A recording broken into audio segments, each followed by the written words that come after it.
Teal there. Just something quick and dirty today. Well, I say quick, it's not going to be quick, I'm incapable of doing anything quickly, but a quick video by my standards. You may remember back in September there was a little bit of a non-controversy called #redefinewomen, and it was two Australian women who decided, after telling Google to define words for them, and getting back the little boxes with the definitions in them, that the sentences that some of those words had were sexist, because some of them implied that sometimes women could have a negative trait in some capacity. Because as we all well know, if you define a woman as anything less than perfect, that makes you a misogynist who hates all women. Because feminist logic. And this rang very eerily of another complete and utter non-controversy from a few months previously called Dictionarygate, and the many lulls that were milked from the glorious lol cow that was Michael Amon Reagan. So I did what I do, I took this non-controversy and decided to simply point out how fundamentally flawed it was. I just found a whole bunch of examples from the dictionary that had gendered example sentences of men being defined in a way that was less than perfect, and pretty much every single one of them was displaying men in some sort of negative light to do with violence or aggression or sociopathy or something along those lines. Basically demonstrating that if they wanted to play this card, it would ideally have to be ungendered, because it wasn't really a gendered problem. You can find negative examples of men and women in example sentences, and you can find positive examples of men and women in example sentences. It's just an example of how that word might be used in common parlance. Really rather simple stuff. Well, me being me, I like to follow up on these stories every so often. You know, I'll just Google around and see if I can find anything about them a few weeks later, because I like to see how these things develop. It is, after all, this rather bad habit of mine that has brought you 6 episodes about the ongoing car crash that is the female Viagra drug, Adyi. So I was following up on this #redefinewomen, and I located this little snippet of an article on the Twitters. Didn't even have to log into Twitter to find it, it just popped up in the Google search, which is good because I hate Twitter with a passion. So because of how this image is cropped, you'll see that we can't see the entire article, and I just want to read through this and look at something that rather tickled my pickle. So they start off giving you the typical spiel about what their organization is.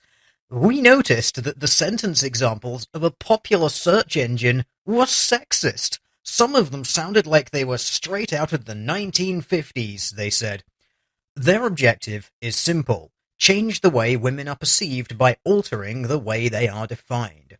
For the bigger dialogue around feminism to be more impactful, words need to be redefined, explains Georgia, totally not trying to word and thought police people.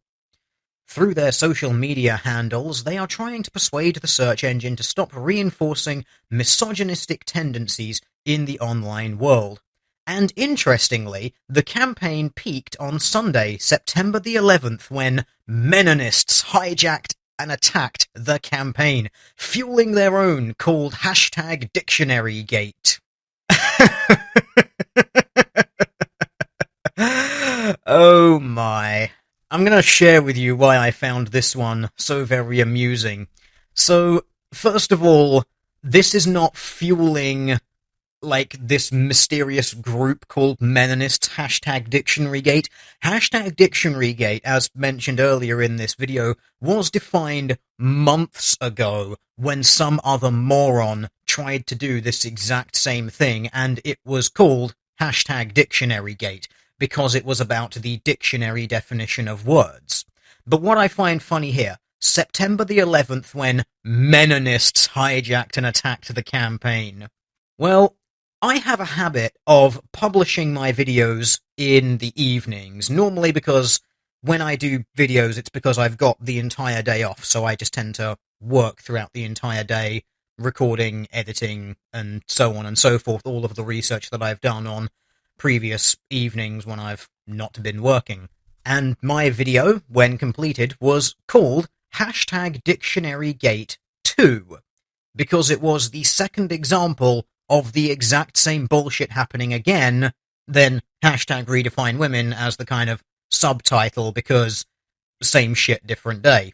And my video was posted September 10th. So, given some of the time zone differences and general delay in people watching this, and as a result tweeting and retweeting about it, well, I don't want to say that I was responsible for all of that attention, but I guess you can just call me and all of the people who watched this video and started talking about how stupid this campaign is a bunch of Meninists. You could not make this stuff up. And just for a quick little bit of extra fun, I decided to Google Trends hashtag redefinewomen to see if this spike actually happened, and yeah, it really did. The funny thing is, a peak of 100 there is maximum interest, 0 means less than 1% of the peak interest.